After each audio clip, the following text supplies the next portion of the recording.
नमस्कार, आदाब, सत श्री अकाल, जय भीम, जोहार। मेरा नाम है नवीन कुमार, गाजीपुर बॉर्डर पर मौजूद हूँ। किसान आंदोलन का 1 साल पूरा हुआ है और अच्छा खासा जमावड़ा लग गया है। आप देखिए, सक्षम दिखाइए ज़रा कि मैं दोपहर में यहाँ आया था तब बहुत कम लोग थे, शायद इससे आधे रहे होंगे लोग। लेकिन अब जैसे जैसे शाम ढल रही है, आप कह सकते हैं कि ये जगह अपने उरूज़ की तरफ जा रही है और काफ़ी गहमा-गहमी बढ़ गई है। मुझे लग रहा था कि शाम होने के बाद लोग और कम होते चले जाएंगे, लेकिन मेरा अंदाज़ा गलत था और शाम होने के बाद यहाँ लोगों की तादाद बढ़ गई है।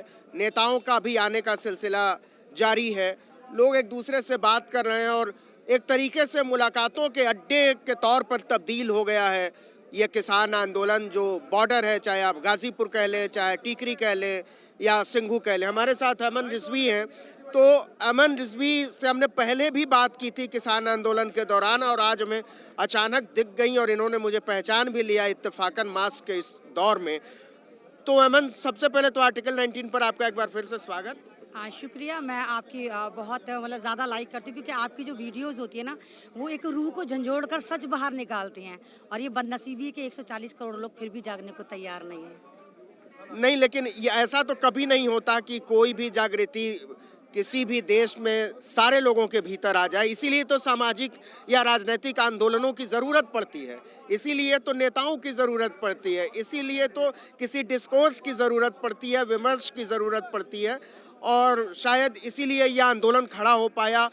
लेकिन जो मेरा पहला सवाल है वो ये कि 1 साल के बाद, ठीक 1 साल के बाद कानून वापस हुआ, लेकिन अब किसान कह रहे हैं कि पहले एमएसपी दीजिए, फिर बिजली बिल वापस लीजिए, उसके बाद फिर किसानों को मुआवजा दीजिए, फिर कुछ और, फिर कुछ और। ये अंतहीन सिलसिला बन गया है क्या? बिल्कुल। ये देखिए, पहले ही जुल्म सहने के आदी हो चुके थे। हाँ। सरकार जुल्म करे जा रही थी, ये सहे जा रहे थे। 1 साल की मुद्दत बहुत होती है, जहाँ पे सरकार कह रही है कि हम झुक रहे हैं, हमसे गलती हो गई, 3 काले कानून ही सफ़ेद कानून थे, शायद हमारी तपस्या में कमी रह गई। जब मोदी जी जैसा इंसान जाग गया, तो फिर हमारा अच्छा, मोदी जी काम नहीं करते हैं, वो तपस्या करते हैं। वो पानी भी पीते हैं तो तपस्या है, वो पढ़ाई भी करते हैं तो तपस्या है, वो ऑफिस भी जाते हैं तो तपस्या है, वो पैदल भी चलते हैं तो तपस्या है, वो हवाई जहाज से भी उड़ते हैं तो तपस्या है। गजब के प्रधानमंत्री हैं। वो कहते हैं सब मैं तपस्या में ही रहता हूँ। वो डिजिटल तपस्या करते हैं ना, वो सिर्फ दिखा दिखा के करते हैं, रियल में कुछ नहीं करते। और ये किसान कर करके करते हैं, इन्हें दिखाते नहीं है बिल्कुल भी।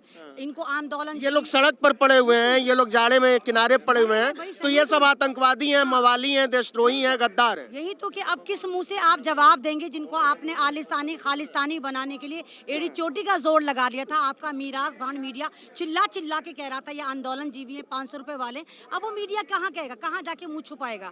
तो इस तरह तो खैर नहीं होगा। आज किसानों की जीत हुई है और जब आप किसी को जुल्म करते हैं और जब वो बिल्कुल निडर हो जाता है, जुल्म से ऐसा कि निडर हो गए, क्योंकि उनको पता था कि सामने मौत है, पीछे भी मौत है, तो इन्होंने सामने वाली मौत को चुना। अब ये कह रहे हैं जब मोदी जी तुमने हमारे बिल में हाथ ही डाला है, बिल में तो हाथ डालता, आपने किसानों के बिल में हाथ डाला था। आपको ये लगा था कि अमिताभ बच्चन की फिल्मों के फटीचर किसान है ये, आप जुल्म करते रहेंगे, ये माई लॉर्ड करते रहेंगे। ये वो वाले किसान नहीं है मोदी जी, ये भी डिजिटल किसान है। मोदी जी से यही तो गलती हो गई कि इन किसानों को डिजिटल नहीं समझा। मोदी जी को ये लगा कि ये भारतीय किसान है, तो ये ऐसे हम जुल्म करते रहेंगे जैसे 70 सालों से होता रहा। इनको ये नहीं पता कि इनकी औलादें कनाडा, ऑस्ट्रेलिया, जापान, जर्मन में पढ़ती हैं। वो बताती हैं कि कहाँ कहाँ पे किस तरह। वही तो वो कह रहे हैं कि फॉरेन फंडिंग है, ये किसान है ही नहीं। नहीं तो फॉरेन फंडिंग है। अगर मेरा बेटा लंदन में बैठा हुआ है तो मुझे पैसे भेजेगा, तो किसान का बेटा क्यों लंदन में बैठेगा? किसान का बेटा मजदूरी करेगा। मोदी जी कह रहे हैं नहीं, ये बर्दाश्त नहीं है। राकेश टिकैत एसी में बैठेंगे तो बड़ी दिक्कत होगी। मैंने क्या कहा, अमिताभ बच्चन वाले किसान नहीं है कि फटे पुराने कपड़ों में माई लॉर्ड करें। ये किसान है और इनको भी राइट्स है। और ये वही किसान है जिनके बेटे या तो सरहद पर होते हैं या इनके बाप हल जोतते हैं। तो मोदी जी तो इस तरह नहीं कह सकते। अव्वल बात तो आपने जो बोला, अब आपने स्टेटमेंट वापस कैसे ली? क्योंकि आपको पता है कि उत्तर प्रदेश की जनता आपको दौड़ा दौड़ा कर मार रही है। 85% किसान है उत्तर प्रदेश में, तो आप इस तरह थोड़ी आएंगे हवाई में 3 बिल ले आए। आप सरकार में आते सिर्फ 5 साल के लिए आते हैं। किसान था, किसान है, किसान रहेगा। ये हमारा अन्नदाता। एक तरफ तो इनको भगवान कहते हैं, दूसरी तरफ मेरा भगवान 1 साल से सड़कों पर पड़ा है। 750 से ज्यादा किसान आपने कत्ल करवा दिया। ये कत्ल करवाया, फूटी कौड़ी आपने मुआवजा नहीं दिया। आपके अपना कोई बिल्ली का बच्चा मर जाता, करोड़ 2 करोड़ 3 करोड़ आप अनाउंस करते हैं, आपने इनके लिए कुछ नहीं करा। आप उत्तर प्रदेश का आलम देखिए कि मैं अभी गुनारसी गई थी, वहाँ पर मैं एक बंदे से मिली, किसान है वो, तो ओमकार जी ये बताने बिल्ली का बच्चा ठीक अल्फाज नहीं है वैनम, मेरे ख्याल से तो इसको कुत्ते का वापस बच्चा। ले लीजिए। नहीं अब मतलब नहीं तो कुत्ते का अब बच्चा। कम से कम हम इंसानी बने रहें, किस नहीं मौत तो- किसी की भी हो वो अच्छी नहीं है, वो किलिंग बहुत कोई अच्छी भी नहीं हो है। तो वो भी उसको तो हम नहीं, चलिए criticize हम तो कर खैर सकते जानवरों हैं। की भी प्रेमी हैं। चलिए इनकी जूं भी मरती है सर की तो 1 करोड़ मुआवजा देते हैं उसको, ये वो तो मारने वाली चीज है, खून चूसती है, पैरासाइड है वो भी एक तरह की। तो ओमकार जी ने मुझे बताया कि अगर हम 2 भैंसों से ज्यादा भैंस रखते हैं ना तो हम कमर्शियल हो जाते हैं। अगर बच्चे पैदा होते हैं तो बच्चों को हटाना पड़ेगा। बिजली का बिल आप देखिए उत्तर प्रदेश में इतना जबरदस्त है, दिल्ली में भी नहीं है। तो किसान अब तो अड़ गए, किसानों को पता है कि अब उन्होंने 1 साल में तपस्या तो किसानों ने करी है, मोदी जी तपस्या तो इन्होंने करी है। अब ये मंज गए बैठ बैठ के, इन्होंने मौत भी देखी, जिंदगी भी देखी, आपका अत्याचार भी देखा, आपकी कीलें भी देखी, आपका आलिस्तानी खालिस्तानी पाकिस्तानी भी देखा। अब ये बिल्कुल ऐसे मंज गए कि अब ये हीरा बन गए। सोना तो पहले थे ये, अब ये हीरा बन गए। अब ये कह रहे हैं जितना भी भारत में जुल्म हुआ है सबका हिसाब लिया जाएगा। तमाम चीजें आप गारंटी लेंगे कि आप बिजली का बिल भी कम करेंगे, आप एमएसपी को भी मजबूत करेंगे। 3 काले कानून आपने हवा में आके जैसे कहते हैं मतलब वापस ये लिए। कितना सुविधाजनक है कि नौजवान को नौकरी ना मिले तो वो आंदोलन ना करे, किसी की नौकरी चली जाए तो वो आंदोलन ना करे, महंगाई बढ़ जाए तो आम आदमी सड़क पर ना आए, और बेचारा किसान सबके पापों को अपने माथे पर लेके घूमता रहे, ढोता रहे, और उसको उसका समर्थन भी ना मिले। बिल्कुल गलत है। यहाँ पर मेरे जो लोग इनको समर्थन नहीं कर रहे हैं और जो लोग एक तरह के बिल्कुल बेहिस बने हुए हैं, ये वो लोग हैं भारत के जो रंगीन कफनों में लिपटी हुई लाशें बन गए हैं। उनको देखकर जिंदगी का एहसास होता है लेकिन उनका जमीर मुर्दा हो चुका। ये किसान अपने लिए नहीं बैठे, इनके पास इतनी जमीनें खुद बोएंगे खाएंगे, ये आपके लिए बैठे हैं, ये आपकी रोटी के लिए बैठे हैं। इनको पता है कि अभी देखिए आलू 40 रुपए किलो चल रहा है, हमारी लोकेशन में आलू 40 रुपए किलो चल रहा है इस वक्त, तो आलू 10 रुपए किलो होता है। तो अगर ये टमाटर कैसे चल रहा है? टमाटर 100 रुपए किलो चला, टमाटर की तो बात ही नहीं हो रही क्योंकि टमाटर तो भारत में मुगल लेकर आए थे, तो भारत तो खटाई से काम चला लेगा, तो टमाटर की खाना तो बात ही नहीं है। तो टमाटर तो मुगल लेकर तो आए आप थे। भी अगर राष्ट्रवादी हैं तो टमाटर मत टमाटर खाइएगा, मत खाइए, बिल्कुल नहीं। खटाई खाइए, खटाई वो मुगल लेकर आए थे और हमें मुगलों से आज़ादी मिली तो अब हमें टमाटर से भी आज़ादी मिलनी चाहिए। तो वो तो बेचारे बिल्कुल सही कर रहे हैं, टमाटर देशद्रोही है, देशद्रोही, वो तो भारत का है ही नहीं, वो तो भारत हमें भारत में आके कब्जा करा था टमाटर। आलू तो चीन से आया था। आलू भी चीन से आया था, मोदी जी भी तो इजराइल से ही आए थे, ये भी तो इजराइल से ही आए हैं। ये कौन से भारतीय हैं? ये सारे लंदन से आए, इजराइल से आए। ये भारत में रह के भारत की बात कहाँ करते हैं? कभी अंबानी को अमीर कर देते तो होड़ लगा रहे हैं, तू अंबानी को ले, तू अदानी को। इन्होंने ये सब इतना- छोड़िए है ना, आप ये बताइए कि किसान तो ठीक है वो अपने रास्ते जा रहा है, मुसलमान कहाँ जा रहा है चुनाव में? मुसलमान की तो कांग्रेस, समाजवादी नहीं, पार्टी, मुसलमान बसपा। की तो कल भी औकात थर्ड जेंडर वाली थी, ताली बजाने वाली थी, दरियां बिछाने वाली थी, जुम्मन मुसलमान वाली थी, इनकी कोई औकात नहीं थी। ये तो दरिया बिछा बिछा कर खुश होते हैं, दरिया बिछाएंगे। उत्तर प्रदेश में कितनी सीटें हैं जहाँ मुसलमान फैसला करेगा, वोट भी ना दे तब भी कुछ नहीं होगा। लेकिन मैं फिर भी कहती हूँ अगर आप एक वो ऐसी क्या करने आए हैं फिर वोट अगर नहीं? वैसी तो मुझे तो नहीं लगता कि वैसे कुछ कमाल करेंगे। क्या कमाल करेंगे? बहुत तीर मारा, 5 सीटें निकाल लेंगे। 5 सीटों में उन्होंने कौन से नहीं, झंडे भाजपा गाड़े हैं? को ठीक ठाक फायदा करा सकते हैं। भाजपा को ठीक ठाक फायदा करा सकते, कम से कम मुसलमानों में इतनी गैरत तो जगा ही सकते हैं। अगर वो एक तरह का लोग कह रहे हैं कि ओवैसी साहब जो है बी टीम है, सी टीम है, डी टीम है, तो कम से कम मुसलमानों को इतनी तो गैरत जगा ही रहे हैं कि यार कम से कम तुम तो एक हो जाओ, एक सही पार्टी चुन लो। जुम्मन मुसलमान मत बनो, दरिया मत बिछाओ, अपनी अकल के ढक्कन भी खोलो। तुम देशद्रोही हो, मॉब लिंचिंग करके मर रहे हो, सब चीजें तुम्हारे प्यारी, फिर भी तुम जागने को तैयार नहीं हो। सच्चर कमेटी की रिपोर्ट के मुताबिक तुम दलितों से भी ज्यादा पिछड़े हो, लेकिन फिर भी तुम दिमाग के ढक्कन खोलने को तैयार नहीं हो, एकजुट होने को तैयार नहीं हो। अमन, ये बताइए कि ठीक है 3 कानून वापस हो गए, एमएसपी पर भी बात हो रही है, जो किसान शहीद हुए हैं उनके मुआवजे पर भी बात हो जाएगी, लेकिन किसान आंदोलन को नेशनल पर्सपेक्टिव में, जैसे इसमें मैं देखता हूं कि मध्य प्रदेश का किसान उस तरह से नहीं जुड़ा है, बिहार का किसान अपने आप को इसमें नहीं देखता है, इसी तरीके से राजस्थान के आधे से ज़्यादा हिस्से का किसान इसमें अपने आप, इसका व्यापक असर इतना बड़ा आंदोलन होने के बावजूद तमिलनाडु, आंध्र प्रदेश और तेलंगाना में छोड़ देता हूँ, हालांकि तेलंगाना के थोड़े से किसान हैं इसका हिस्सा, ऐसा क्यों नहीं हुआ? इनके लिए तो मैं ये कहूँगी ये अकेले ही चले थे जानिबे मंजिल, मगर लोग साथ आते गए और कारवां बनता गया। तो ये हमारे लिए तो यही बहुत है कि ये अड़े हुए हैं, चाहे वो पंजाब के किसान हो, चाहे वो राजस्थान के, हरियाणा के किसान हो। अब आप ये देखिए जैसे तमाम स्टेट के जो किसान नहीं आ रहे, सरकार उन्हें कहीं ना कहीं डरा रही है। भाई उत्तर प्रदेश का किसान थोड़ा थोड़ा कम होता है, ठंडा ही होता है थोड़ा सा, ये जो पंजाबी होते हैं ज़्यादा, पंजाब ज़्यादा ताकतवर है, हरियाणा ज़्यादा ताकतवर है, और बिहार का किसान बेचारा क्या है, 2 बीघे 1.5 बीघे ये लेके बैठा हुआ है। तो बिहार में तो पंजाब किसान बचा ही नहीं, वो तो मजदूरी करते फिर रहे हैं दूसरी स्टेटों में। तो बिहार से कौन सा वाला किसान आएगा यहाँ पर? उनके पास तो जमीनें है ही नहीं, है तो 1.5 बीघे 2 बीघे, लेकिन उन्होंने बिटाई भी दे रखी है। एक सवाल जो मैं आज सबसे पूछ रहा हूं, और वो इस वजह से पूछ रहा हूं क्योंकि तीनों कृषि कानून के वापस हो जाने के बाद वो सवाल बहुत मौजू हो गया है। आप पिछला विधानसभा चुनाव याद कीजिए, 2015-16 का समय याद कीजिए, सहारनपुर मुजफ्फरनगर याद कीजिए। आज मुजफ्फरनगर में 5 सितंबर को जो महापंचायत हुई, उसमें हर हर महादेव अल्लाह अकबर के नारे लगे।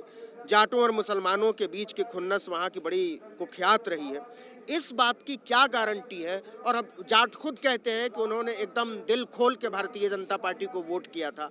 आज अगर गन्ने की कीमत बढ़ा दी योगी आदित्यनाथ ने, और अगर आज कह दिया कि नहीं आपकी सारी बातें हमने मान ली, इस बात की गारंटी कौन लेगा और कैसे लेगा कि मुसलमानों और जाटों के बीच में फिर से वही दूरी नहीं खड़ी होने जा रही? पहले तो आपने सवाल बहुत अच्छा करा। दूसरा भी आप देखिए कि नेक्स्ट मंथ जो दिसंबर में 6 दिसंबर आने वाला है, 6 दिसंबर भी एड़ी चोटी का जोर लगाएंगे फेंटाकोला बाबा के उत्तर प्रदेश को।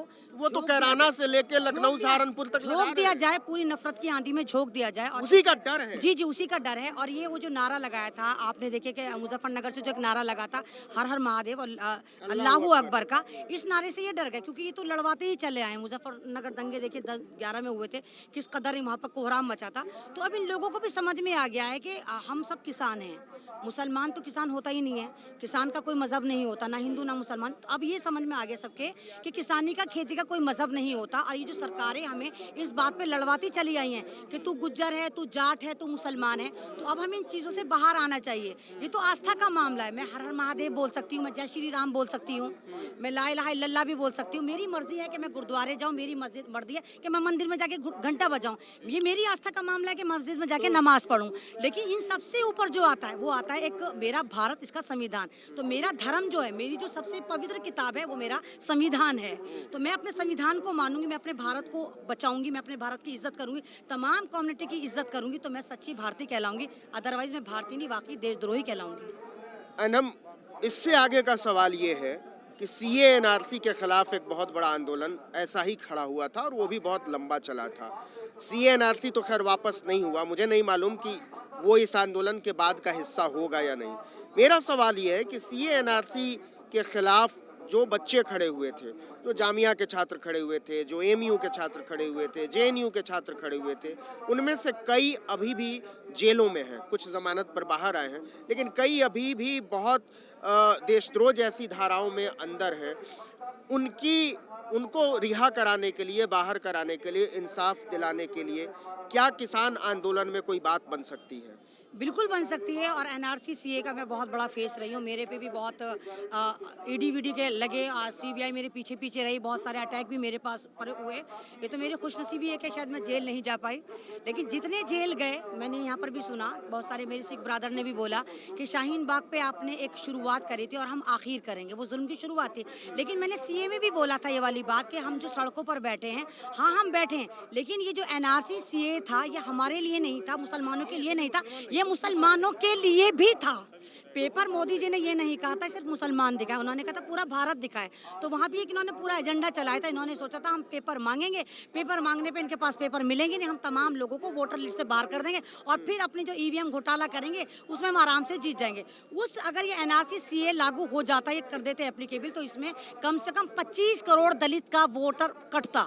तो ये तो मुसलमान बैठ गए थे, चलिए जज्बे से बैठे थे, जिसमें आप देखिए दलितों ने भी बहुत सपोर्ट करा, दलित भी आगे आगे रहे, मेरी सिख कम्युनिटी भी बहुत आगे आगे रही। तो वहाँ पे भी तमाम भारत की कम्युनिटी ने एनआरसी को सपोर्ट करा, पीछे से करा, लेकिन पीछे से आए, मंच पे बोल कर गए, सबने कहा। वो भी दुनिया का एक ऐसा इनकलाब था जो औरतें चला रही थी। 350 प्रोटेस्ट थे भाई, वो भी एक आधी था, वो भी बहुत लंबा चला। उसके बाद ये जो चला, ये हक की लड़ाई थी, वो नागरिकता की लड़ाई थी, तो रोटी की लड़ाई है। तो ये ज्यादा पावरफुल लड़ाई है कि नागरिक तो हम बाद में होंगे, जब जिंदा बचेंगे तभी तो नागरिक रहेंगे, जब रोटी खाएंगे तभी तो भारतीय बचेंगे। तो तमाम के तमाम हम इधर डाइवर्ट हो गए। पहले अपना एक नागरिक नहीं सुप्रीम कोर्ट में मुकदमा किया कि जाम लगता है, इससे हमको दिल्ली पहुंचने में 50 मिनट ज्यादा लगता है। सर वो तो पहले भी लगता था, उन लोग तो ड्रामे हैं। अब ये ना कोई भी बात तो किसानों ने करा, सड़कें खुल गई किसानों ने करा, पूरा दिल्ली जाम रहता है वहाँ पे किसान। आप ये देखिए साउथ दिल्ली में जाम लगता है, वहाँ किसान कहाँ से आ गया? आप आश्रम से लेके ओखला आकर दिखा दिए ना, 2 घंटे लगे शाम में, वहाँ किसान बैठा हुआ है।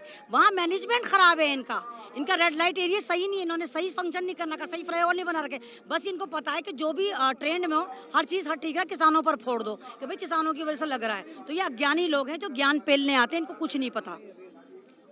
तो नागरिकता के ज्ञान में और नागरिकता के बोध में बड़ा अंतर होता है, इसको समझने की ज़रूरत है।